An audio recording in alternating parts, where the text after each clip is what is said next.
Hello, I'm going to try this again. We'll see how it turns out.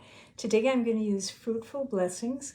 If you saw the card that I posted that my friend Linda made, this card's going to be similar to that, but I didn't have the same stamps as she did, so I'm going to use Fruitful Blessings, which is also a fun one, and kind of totally trying to copy her.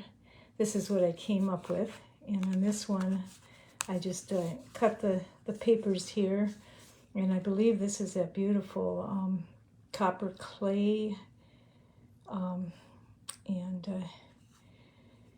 oh, let's see, I forget, pumpkin pie perhaps, and what was this one? Cajun Craze. So anyway, this is how it turned out when I didn't cut the papers and put it on.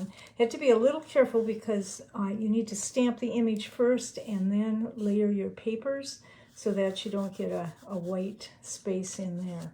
So I thought, well, I'm going to be a little creative and try something else. So the first thing I tried was to use the blender brushes and just some masking tape or painter's tape, whatever, to give me a nice sharp edge. For some reason, my paper tended to tear. As you can see here, it tore rather badly. So I decided that maybe wasn't the best way to go. So I came up with another idea to try, and that was, actually that turned out pretty good. For that, I used my clear blocks and just direct to the ink pad, and I'll show you how I did that.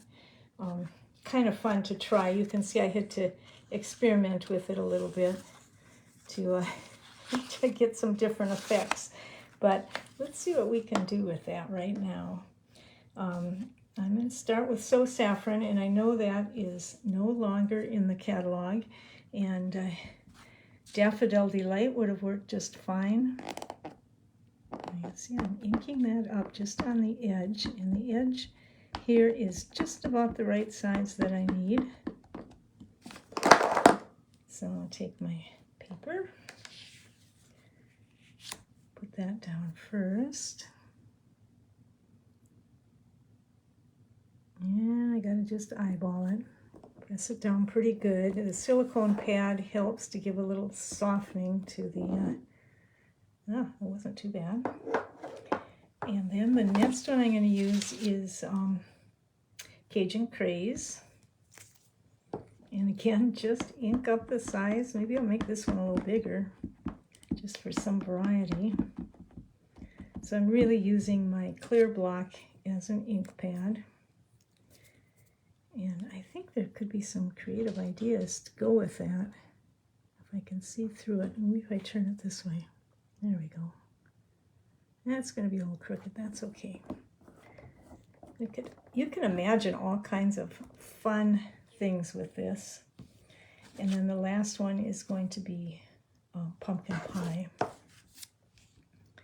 And I have to use a different block each time or my colors will mix.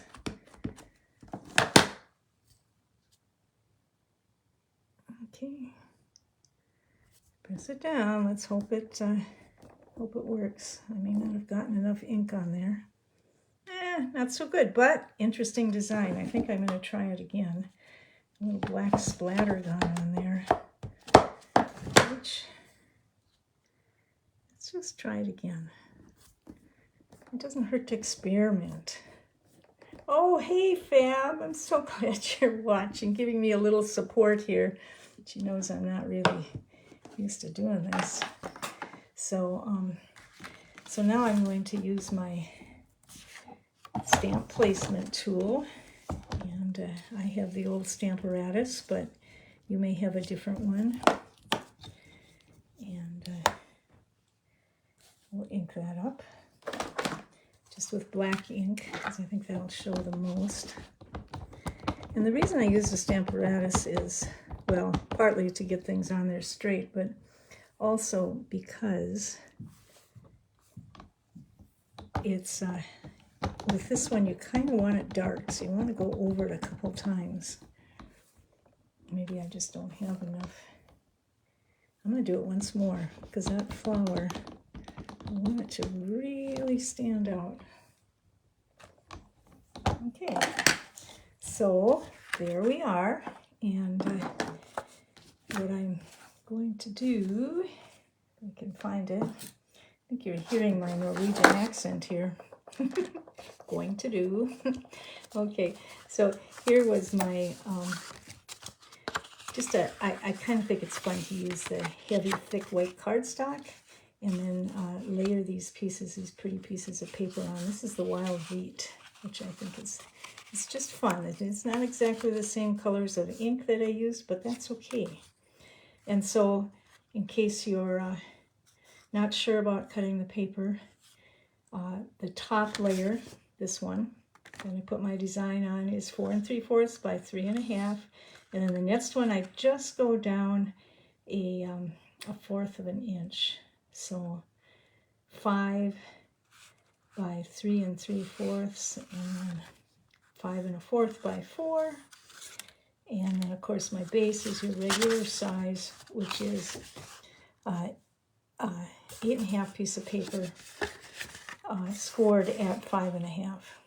So it makes a base. So this is how it's going to be. So let's, oh, and I didn't color it in. That's what I did on this one. And I do think the coloring it in added a little bit to it. So I'm going to be as quick as I can. And this is where I'll bring that wild wheat in. Believe it or not, the wild wheat makes a very nice kind of a fall green. You know, where the leaves are just about changing and just about ready to fall off, but still there, that kind of changing to the winter leaves.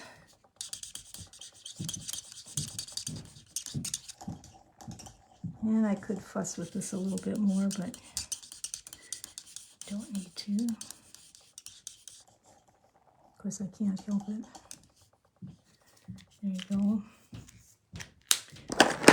And then we get some real red just to bring out those berries up there. Just seems like they needed to pop out. And again, any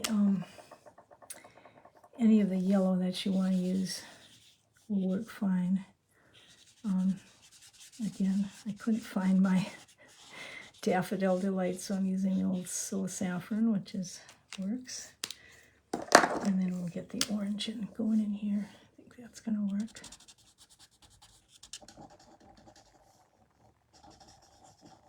Oh, one more.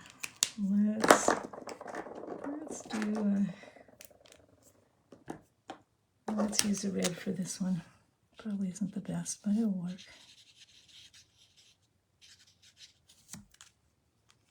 I hardly ever use that brush one anymore. I started out doing that, but